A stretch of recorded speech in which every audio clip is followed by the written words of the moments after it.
Welcome. Hello, everyone. I'm France-Luce Benson. I'm the Community Engagement Coordinator for the Fountain Theater, and I am so excited for another Breaking It Down event. I'm here with four of the stars of An Octoroon, which is currently running at the Fountain Theater. It is the debut of our beautiful outdoor stage. It is the LA premiere of this amazing groundbreaking play by Branden Jacobs-Jenkins. And I'm so thrilled to have you all here. Thank you so much for joining. Of course, thanks for having us. Thank you.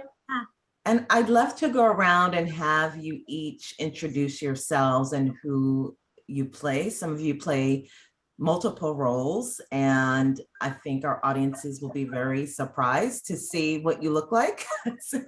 You're very heavily costumed and makeup in this wild play. So if we could go around, why don't we start with Mara? Hi, I'm Mara Klein, and I just play Zoe. Not just so. I'm Vanessa Claire Stewart. I played Dora and Captain Rats. I'm Leea Ayers, and I double as Grace and Brer Rabbit. I'm Hazel Lozano, and I play Assistant and Pete and Paul. Amazing. Thank you again for joining us. And the first thing I'd love to ask all of you is, how did you find your way to this production at the Fountain Theater? And you can answer that however you'd like, but I'm always interested in hearing artists' sort of origin stories. How did you find your way into acting at LA? What led to you playing this role right now? Why don't we start with Leea? Great. I moved to Los Angeles back in November of 2020. And I was previously living in Chicago for about 7 years. And part of what brought me to Chicago was my graduate school education at DePaul, where I got my MFA in acting. Graduated in 2016 and then decided to just stay and immerse myself in that community and get sort of acclimated to the casting directors there and the theaters and the community. And then the pandemic hit, and I knew kind of already pre-COVID or pre-pandemic, I guess, that like I was looking to transition to a bigger market, and the pandemic just sort of like accelerated that for me. Mm-hmm. So yeah, I moved to LA in November of 2020, and I got this audition for An Octoroon from my manager, and he was like, "It's a play." And I was like, "A play?" I was like, "A play?" Okay, why not? And I was familiar with the play before because there was a production of it in Chicago, so I was familiar with the play itself and with Branden's work to a certain degree. But I was just sort of like, why? This seems like a really cool sort of historical opportunity. So I'm gonna tape and kind of see what happens, and I'm here. But yeah, that's sort of like the truncated version of what brought me to the show. Congratulations! So, and it's your first. Thank you. Your first LA gig. What a great way to be. It is. Into it is. LA. It's been amazing. It's. Again, my manager was like, "It's a play," and I was like, I was just so hungry. I was hungry to like just get the creative juices flowing, and I kind of knew going into this process that the show was going to be very like robust and very challenging and very fun to do. So it's been great. Well, you're amazing. I'm going to come back to you and dive into especially Brer Rabbit. But so glad you're here. Vanessa. You. Hi, gosh. So I grew up doing theater in Louisiana and eventually went to conservatory in St. Louis and in Oxford, England, and found my way to Los Angeles in 1999 and just started doing, since just doing theater because that was what I grew up doing. And I thought that if I just planted myself doing what I knew I was good at, eventually I would be able to work TV and film, hopefully, you know. And fast forward to, I got to know all the theaters around town. I worked mostly at a company called Sacred Fools, where I wrote and developed a show called Louis and Keely Live the Sahara, which wound up growing from Sacred Fools to the Geffen, where we ran for 8 months, which is where Judy got to know my work, Judy Moreland, our director. And cut to now, I found out the Fountain Theater, which I have been wanting to do a show with for years and years because they're so great. I found out they were going to be the first people to come back after the pandemic with this show. They were the first ones given permission. And I just was so excited. I was like, yay, I can't wait to go see this show. You know, what a great show, what a great theater. I never in my wildest dreams did I think I was actually going to be in it. I just couldn't wait to come see it. And then I get a message from Steven saying that they wanted me to audition because I guess Judy was a fan of mine from my show. So I was like, whoa, yes, of course I'll audition. You know, and my character, you know, being an aging Southern belle from Louisiana seemed to make Amazing. So that can sing, as it happens. So I was thrilled when they gave me permission to be in the cast and play Dora. Amazing. And Hazel? Hello. I was just going to give a short little synopsis of me applying via Actors Access, but I feel like I need to go way, way back.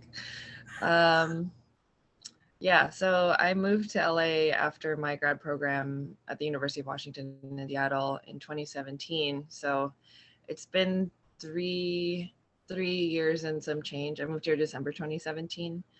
And I've had mostly theater roles since moving to LA. But Who's there? I don't, what was that? But I have been really lucky because I feel like the roles that I've gotten to play have been kind of offbeat. So, or at least they've all been really important to me in terms of identity and representation. My first play in LA, I played this incredibly optimistic person who wanted to be a mermaid, but also wanted to be, you know, wanted to represent her community in this small town in Montana. And then I've also had the privilege and challenge of playing Iago and Othello in a very Asian. Oh, interesting. In a very Asian production that was focusing on anti-Blackness within the Asian community, which is really cool. And then I've also been really lucky to be part of a cast of all Filipina actors in America Adjacent at Skylight. And Othello was at Griot Theater. So when I came across the audition listing for this show, I hadn't at that point read or seen An Octoroon, and I wasn't familiar with BJJ's work. BJJ, please come see our play. But the audition listing for my character just was really intriguing to me because Judy had written something to the effect of, yes, these characters are caricatures, they're stereotypes, but what is really important is to show their humanity. So that for me was a big in for the role. And I also submitted because having played Iago and also just my look and kind of the way that I get perceived as an actor, I also thought, well, this role was probably played mostly by white men. And if I can take a role from a white man, I'll be very happy with myself. I've kind of just landed on that. I've kind of landed on that as a career aspiration. I'm like, okay, I may not get cast as, you know, Juliet or I don't know, some other grand dame, but if I can make a career out of taking really cool roles that were traditionally played by men, specifically white men, then I would be really happy. So anyway, I submitted for this, and I was surprised that I got an audition, and then I got a call back. And did And then, you submit specifically for Pete Paul? yeah. Yeah, I submitted only for assistant Pete Paul. And then when we got into rehearsal, Judy was asking me why I submitted, because she was like, "You're the only woman who submitted for this role."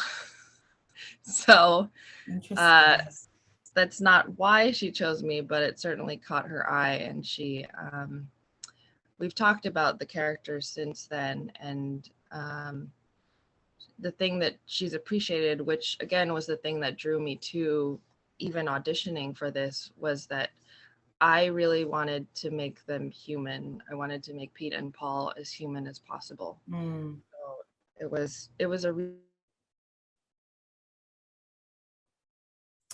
Oh, we lost your sound for a moment. Can you hear us, Hazel?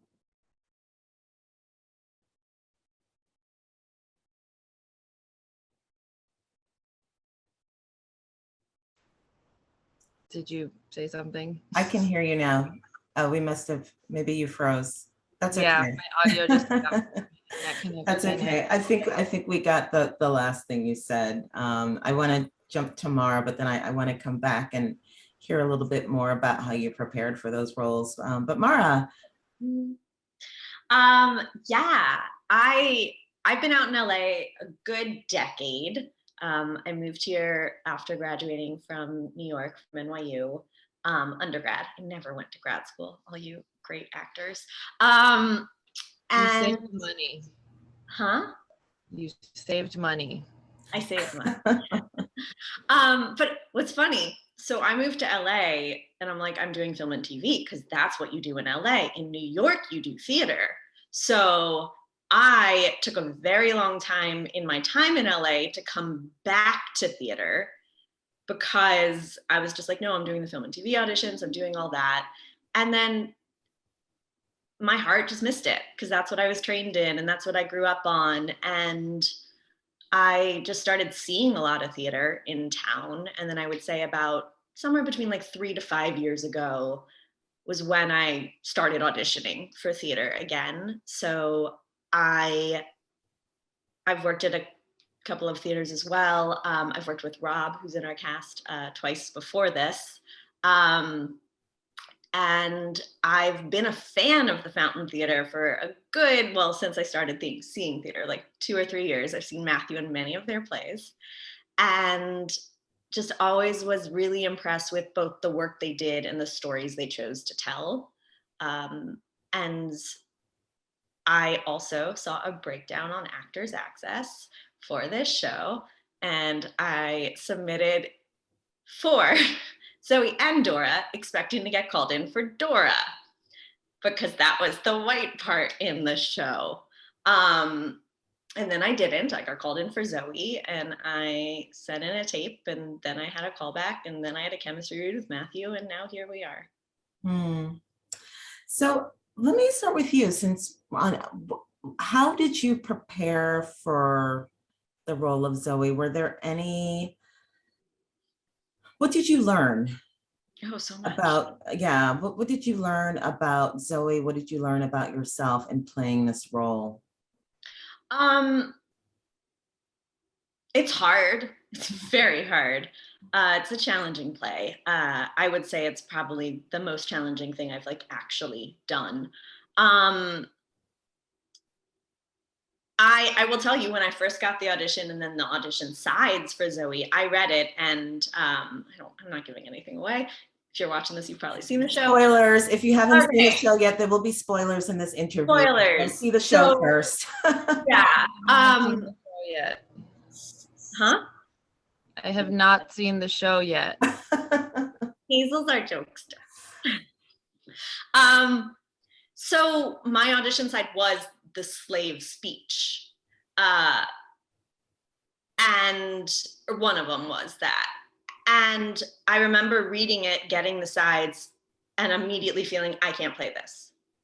As a white person this should be a part done by an actor of color who understands this experience. And I was like, okay, before you say no to this audition, let's read the script. I read the script. And then I was like, oh, I understand what he's doing now and why this part could be played by a white woman, which is also, if you do read the play, he is very specific in his character descriptions and the ethnicities he would like, in order of preference, playing each part. Branden Jacobs-Jenkins is a genius. And just for audience members who have not read the script, can you share a little bit about what was in that breakdown for Zoe in the script? Sure. So he, in his character descriptions, actually writes, like, very specifically, he would like these ethnicities in order of preference. And it starts with Zoe being an octoroon actress. So if you can find an octoroon actress, please cast that octoroon actress. Then it goes to white actress. Then it goes to, I think, a quadroon actress. Then it goes to an actress of color who can pass as white. And for me, reading the script, and a lot of what Judy and I also spoke about with the crafting of Zoe is Zoe is, the audience needs to feel for Zoe. And theater goers generally tend to be white people, because white people tend to have generational wealth and theater tickets tend to cost a lot of money, unless we're doing outreach or making it available. So we knew that a lot of our audience would be white, and so would see themselves, hopefully, in Zoe. So to see this person who they hopefully identify with have to go through this process of then being a slave, and what does that mean, to make that hit them, and have to then, there are many things in this play that make you question, but to make that then have them have to, like, question themselves of, like, wait, why do I feel wrong that she's now a slave, but I didn't feel wrong that these other people are slaves, adds another layer to this play. So for me, like, that's my job, that's Zoe's job in this play, is to make it be like, no, she shouldn't be sold, and then why is she being sold, as a white actress playing this part. But Zoe's also an octoroon, so it also brings up, like, historically the one drop rule, and just the absurdity of, like, if you have one drop of Black blood, you are somehow less than. Yeah. And I mean, you know, there's so many things about the play that I love. I mean, I also love the way he explores privilege, and what that means, and when we recognize it and when we don't, and the different ways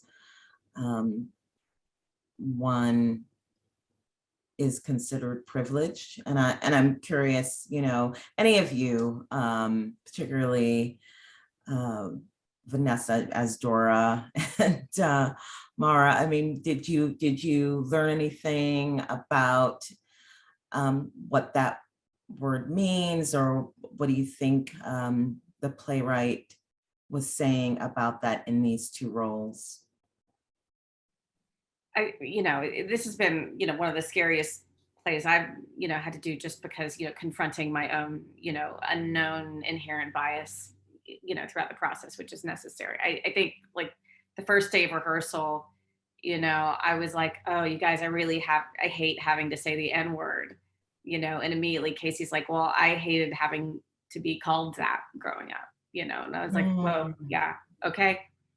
You know what? Like, and like from then on, I just really kind of tried to sit back and take it in and listen and get the experience of, you know, what Judy was calling directing through the Black gaze, and, you know, how BJJ wrote through that and how the show ends, and you know, just trying to experience it and listen really meant a lot to me, and how I approach, you know, not just acting, but storytelling and you know, working with people with different experiences.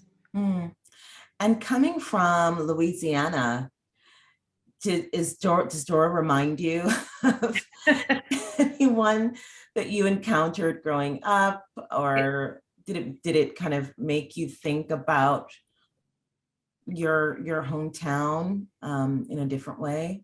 It does. It did a lot. You know, it made me really reflect on, you know, reframing experiences I had. You know, my family is 6 generations of people living in New Orleans. You know, they've been there a long time, you know, and of course, when you're there that long, you just hear conversations growing up, you know, as a kid, you just kind of like, nah, you know, you just sort of ignore, you know, I sort of knew they were wrong, but you know, it just happened all the time. And like the older I got, the more I haven't lived there since 99, the more I sort of, you know, got to know other people and other, you know, ways of growing up and cultures and experiences.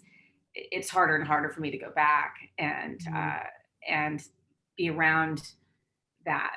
And, you know, even as I do genealogy, and I've done a lot of research because I've written about, you know, 1900s New Orleans. And so I already knew kind of what an octoroon was, you know, and like just because I write about like the birth of jazz and stuff and kind of the experience of how that music was appropriated, you know. So I knew a little bit of sort of the wrongness of the culture. But then like, you know, I'm still finding out a lot. Like we talk in the dressing room about like a lot of the food I cook. Like I love to cook, you know, like Southern Louisiana food, you know, make the cast, you know, gumbo and jambalaya. And then they're like, oh, you got to watch the show High on the Hog. And I was like, yeah, I was just thinking about that. And I did. I was like, oh, holy cow, you know, this is why okra and all this stuff. So I am like, you know, I thought I knew a lot. I'm still learning every day, and, you know, and I'm reading all the books, and it's never enough, but it's great to be in such a wonderful, generous cast that is very patient with me and my learning curve, you know. So. And that makes me think, so in the rehearsal process, did you do table work, and were there discussions sort of really, did you have those difficult discussions about all of the complicated questions raised in the play? And you know, we did. I don't want to dominate this conversation, but yeah, we absolutely did. Yeah, I mean, Leea, do you want to talk a little bit about what those early discussions were like? Yeah, I believe the first like all of our table work was on Zoom, which was a very new experience to have in terms of like how the theater rehearsal process sort of goes. But I think the biggest thing that there's a lot of things that I appreciate about Judy as a director, but during that table work in particular, and just like talking about all the themes about the play and like all the dramaturgical work, I think Judy really tried her best to emphasize like, hey, we're for one still in the midst of like a global pandemic, and in a racial reckoning still that this country is still actively having and arguably still needs to continue having. And so I think she did a really good job sort of setting the tone of like, it's okay to not be okay when these conversations come up, because there's so much to like tackle psychologically around the play. And I think she was really good about having like this notion of like, it's okay to not be okay, and taking a great amount of like care to like be cognizant of that. Which made me feel all the more comfortable as an actor to like, to be open to diving into this material, you know, because even just reading the script on paper, it's like, whoa, how is that? Like, I remember the first time I read it, I was like, so how does this script then go through a process to be like articulated on stage, right? And then like to be regenerated spontaneously, you know what I mean, night after night after night. But again, I think Judy did a really good job of sort of being like, this is not too far away from us. Like the play and what it's trying to bring up, it's not like yesteryear, right? Like it's still actively, these are still themes and like conflicts that we still deal with in this country for a lot of reasons. Yeah. So she just did a really good job of sort of like setting that tone of like, this is this is what it is. These are the things that we still talk about and discuss and combat and have questions and need to unpack, right? So that sort of helped me to feel like, okay, yeah, I'm game. I'm open, I'm game. I know what I need to do to take care of myself in this process. So Yeah. that felt very long-winded, but that's, yeah. That was great. That was great. And I just want to shout out our dramaturg, Dr. Daphne Secret, who was Daphne. who So great. in that Amazing table work on Zoom really led a lot of the hard discussions. She gave us language, like specific, you know how you have an intimacy coordinator on set. She gave us language for both how to tackle this material and come out of it as a person and an actor, and also how, you know, when you have white bodies and Black bodies in these scenarios, to respect the other. And also, like, if someone's like, I need to step back today, or today is different than yesterday because of what I saw on the news, to be allowed to have those experiences. So I think that really helped just all of us be on the same page and feel okay with each other in this material. Yeah, I love Daphne. She's great. Yeah. Leea, I want to ask you just a little bit about Brer Rabbit.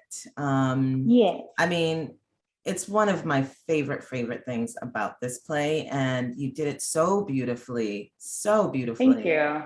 And I don't, I know that a lot of audience members often have questions about that aspect of the show, and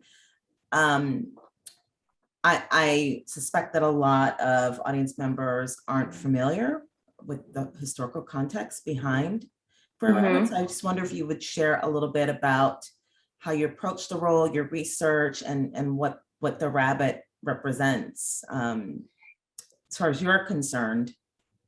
Right. Yes. Yeah. So it's interesting. So when I initially got offered this show, I kind of thought going into this process that I was only going to be playing Grace, who's another who I double as, who I would love to also talk about a bit as well. But Judy circled back around and was like, "Hey, so would you be interested in possibly doubling in the show? We're having conversations about how to like double certain roles to accommodate the cast, the size of our cast.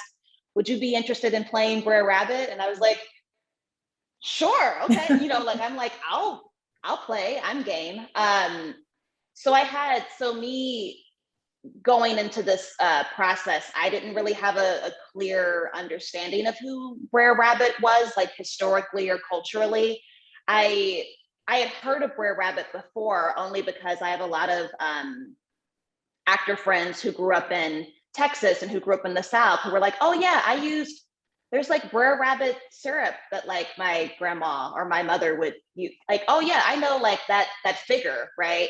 But I didn't have any sort of deep context or meaning for myself. And it was really when Daphne sent over her dramaturgy on this figure that I started to understand it a little bit more. And it's interesting in the play, it says that Brer Rabbit appears, right? Like he appears in these moments or these truncated moments throughout the play. And so I think what me, Judy, and our choreographer, Annie,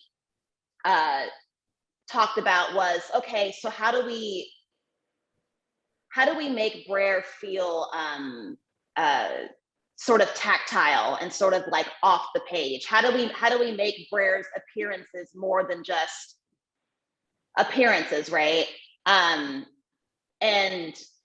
Brer shows up sort of historically as an African folklore character who's a trickster, who's sort of in and out of worlds, who's sort of doubly seen and not seen, which I also found interesting to play as a Black woman, right?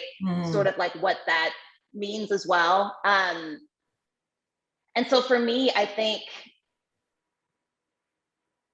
Brer is trying to exist as themselves, but also feel wholly seen as well. isn't interested in being liked by the audience or necessarily understood, but also but feels like they have a right to exist in the play because they are in the play, right? And sort of like what that means each time they appear is something that me, Judy, and Annie worked on. And it's just fun. It's just fun to like be a part of the world in that way. This silent appearance of this like animal, right? And how no one's really engaging with him, but he's trying to engage in the world. And so it just creates this weird sort of tension that's fun to play. So it's fun. It's fun. I don't know. That's the only word I can come back to. I mean, and Judy and Annie made sure to be like, this is fun. Like every time we see Brer, it should feel fun, even if like the audience is sort of like, what? Or like, what is that? You know, we just made sure to like make those appearances joyful. I mean, they were for me every time Brer Rabbit appeared. And I also felt like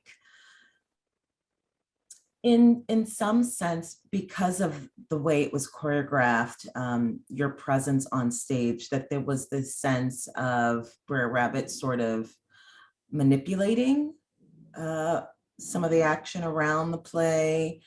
And I love that notion, which the play does on many levels, of taking these stereotypes, of taking these, you know, historical references that were rooted in racist ideologies and reclaiming them and sort of messing with the audience's head. And so I just thought it was really clear and beautifully done. Thank you. Interesting part of the play. Speaking of stereotypes, Hazel,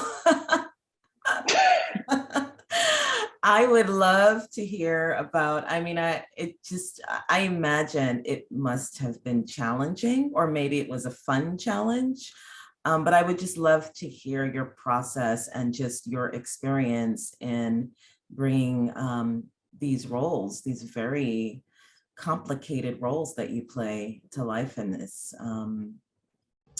Whichever roles you want to start with. I mean, there's something. Yeah. Assistant is very close to me, so easy. Assistant is me on a bad day at a shitty job.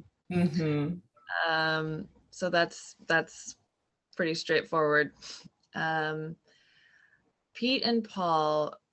Pete is probably, if there were a harder character of the ones that I play, Pete is the hardest. And clarify, Pete is the young boy, or the Pete is the older servant. Okay. Sorry, the older enslaved person.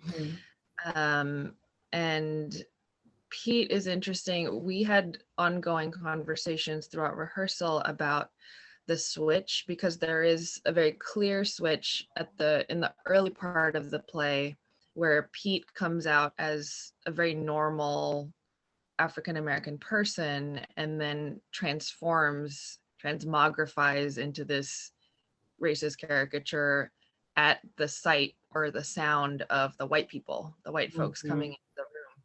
So Judy worked with me on what that would look like and specifying that moment for the audience so that they understood that you are watching someone actively deciding to step into this role.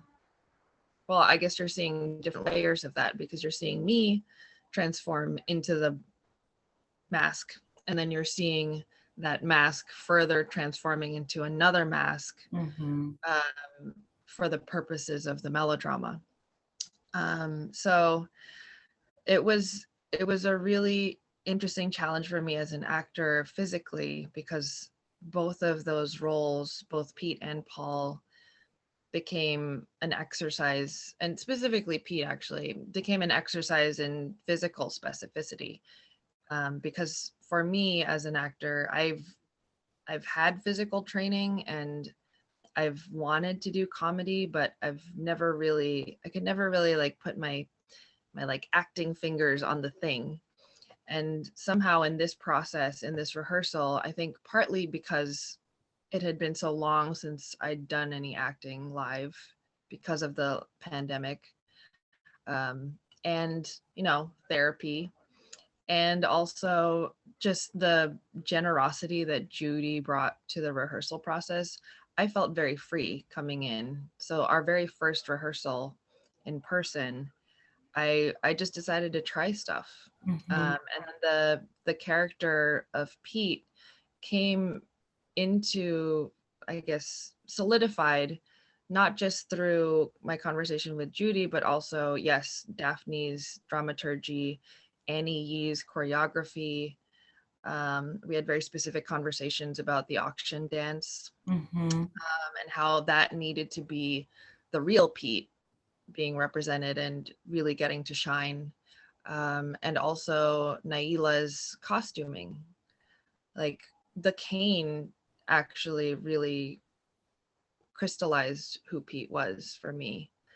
So yeah, it was very much that theatrical layered process of creating the character. But throughout, the thing that I really clung to, and not clung to sounds like I was like holding on for dear life, but the thing that I really gravitated towards was playing human, because I've actually had friends come see the show and they're like, oh, it must have been so hard. Did you have a talk with your castmates about your characters? Do you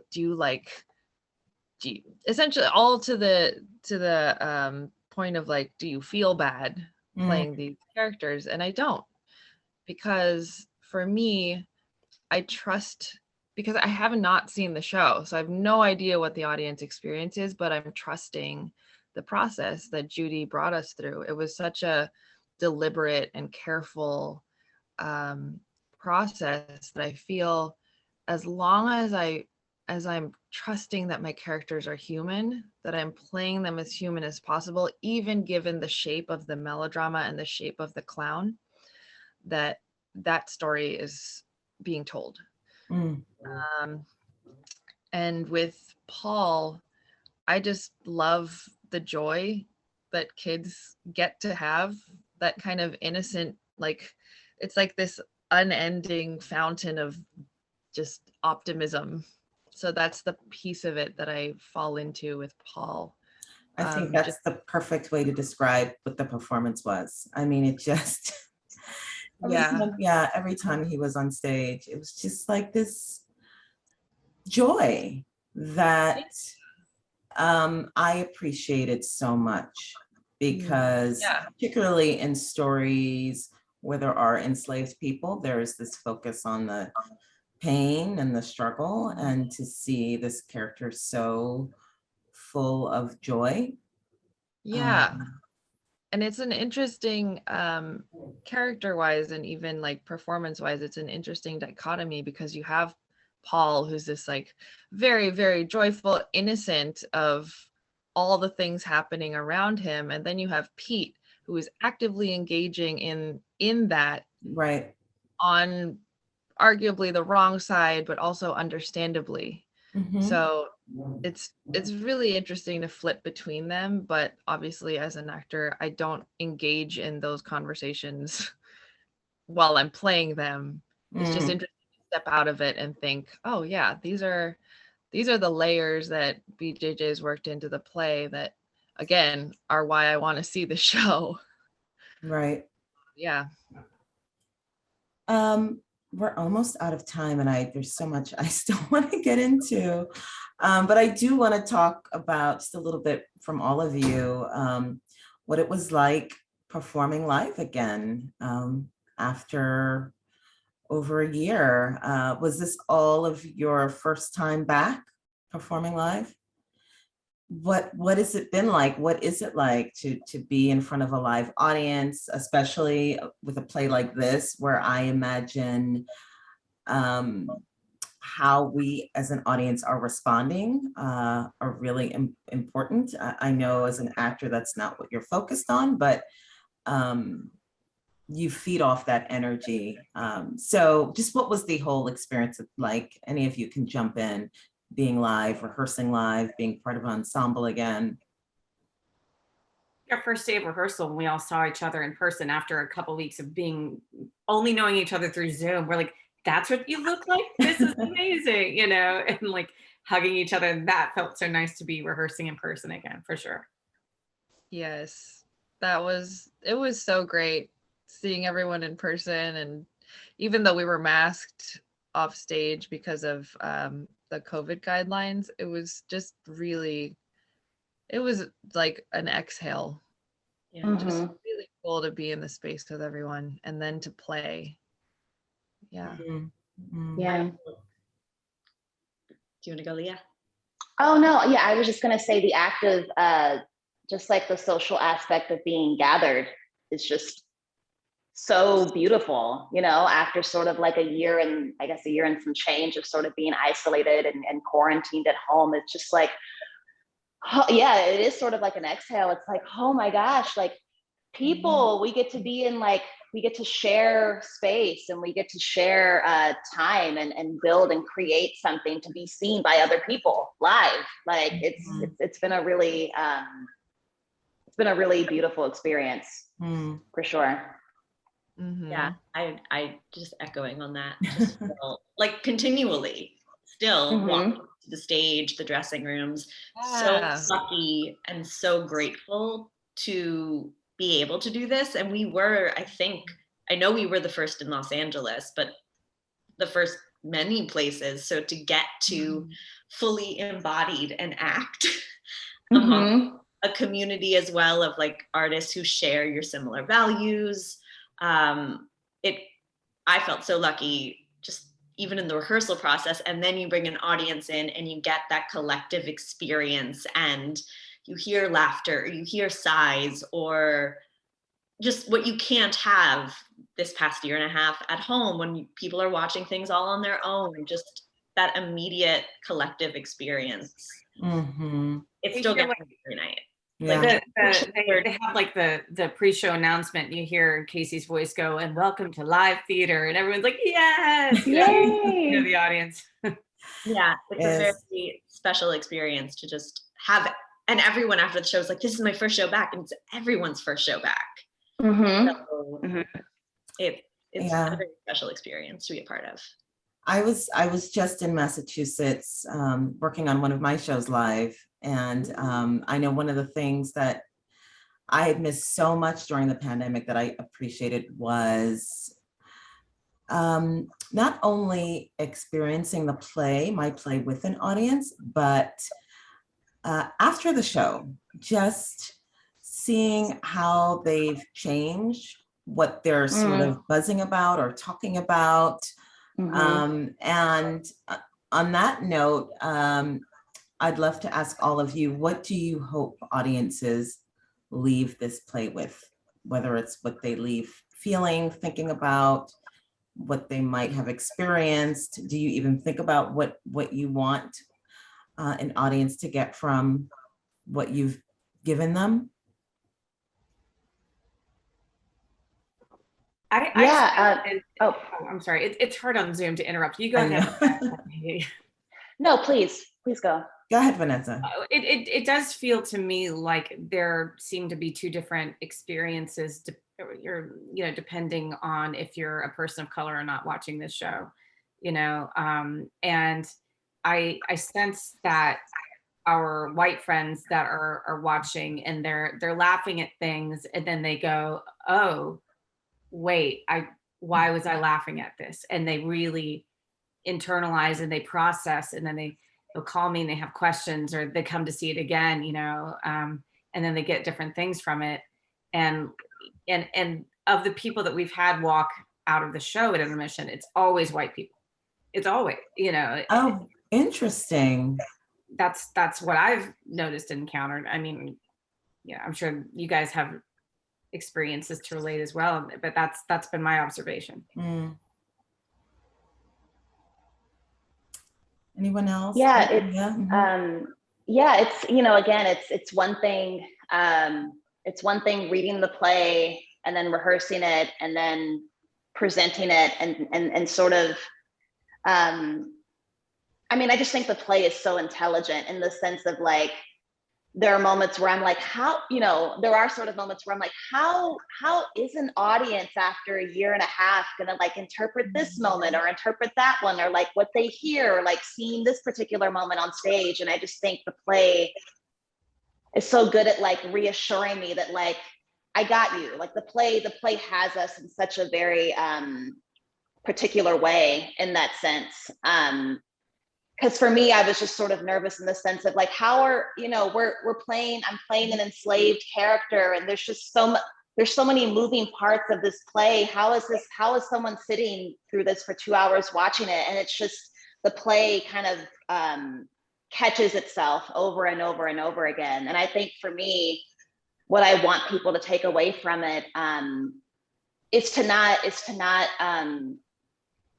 lose the memory or about the origins of how this country was built and founded, right? Like you can't misremember that, and you can't pretend like that history doesn't exist, because it permeates even still, right? Mm-hmm. And I think the play does a really good job of sort of highlighting kind of the absurdity of racism and white supremacy, but also is very satirical and funny and humorous too. So it's just a ride every night. It's a ride.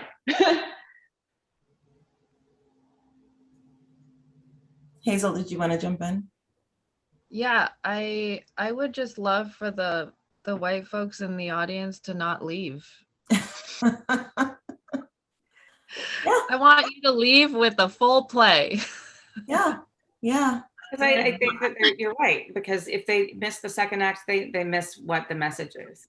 Yeah. I mean, it's so telling though, because it's I mean, what I make of that is an unwillingness to be uncomfortable. Yeah. Right. Exactly. And it does get very, we very have after been more than uncomfortable for centuries. So you can be uncomfortable for a couple hours. Yeah. So 100%. Yeah. backing on that, that's what I want the audience to leave with. Yeah. I actually would like them to leave with a feeling of discomfort. Mm-hmm. Most of my friends have come up to me afterwards and been like, that was great. I'm so uncomfortable. And my response is, great, we did our job. Yeah.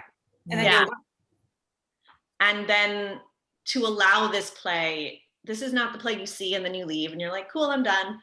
To allow this play to work on you and your psyche. Yes. And sit with you and go, why did that happen? Or why did I feel that way? Or what makes me uncomfortable? And that's what it's done for me as a person, as an actor, just in this whole process. And I would hope that's what it does for audiences. Mm. And then furthers their own learning or discovery or realization of privileges. That, yeah, I'm not being too eloquent, but No, you are for sure. But that's what I think the goal of the play is. It's to make you look at yourself. Mm. Here. So before we go, I don't want to keep you all too long, so I'll do this in just a couple of words. Can you, what was this entire, how has this entire experience been for you? Doing this play now in this space, outdoors. Can you sum it up in a couple of words? A monstrous blessing. I love that.